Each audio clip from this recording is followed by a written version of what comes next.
যা অরূপদা বোধহয় আমি বোঝাতে পারিনি সেই সময়, আমি ডোনাল্ড ট্রাম্পকে আমাদের প্রেসিডেন্ট বলিনি। এমনিতে তুমি যেটা দীপশিতা উত্তরে দিয়েছে, এমনিতে তুমি যেটা বললে চীনের চেয়ারম্যান আমাদের চেয়ারম্যান, ওই স্লোগানটা আমাদের স্লোগান ছিল না। ওই স্লোগানটা দিয়ে আমাদেরকে খুন করা হতো, নকশালরা আমাদেরকে ভালোবেসে খুন করতেন এই স্লোগানটা দিয়ে।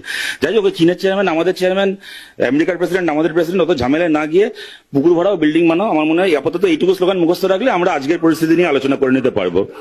দ্বিতীয় কথা, ঠিক সোমাকে খুঁজে পাওয়া যায়নি, সে তো ভাই হলদি নদীর কুমিরও খুঁজে পাওয়া যায়নি, হাজার হাজার শিশুর চিড়ে দেওয়া লাশও খুঁজে পাওয়া যায়নি। তবে যদি আরজিকর আন্দোলনের ফেক নিউজ নিয়ে আলোচনা করতে হয়, অরূপদা, আরজিকরের প্রথম ফেক নিউজ ছিল মেয়েটির বাবা মাকে ফোন করে বলা যে আপনার মেয়ে সুইসাইড করেছে। ওই ফেক নিউজটা তোমাদের স্বাস্থ্য দপ্তর থেকে সরানো হয়েছিল।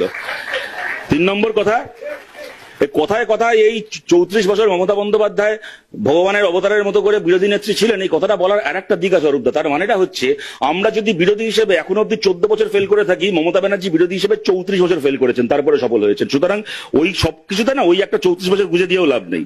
মমতা বন্দ্যোপাধ্যায়ের পুজো করার থাকলে অনেকভাবে পুজো করা যায়, সমস্ত সিরিয়াস আলোচনা ওই একটা ওই কুমির দেখানোর মতো করে আনার কোনো মানে হয় না। আর তোমার শেষ যে অনুযোগ আমাদের প্রতি, না এখানকার যারা অডিয়েন্স আছেন তাদের প্রতি, যে হাততালি কেন কম পড়ছে তোমার বেলায়, এর আমি চিকিৎসা আমি কি করবো যাকে। তবে আমি তার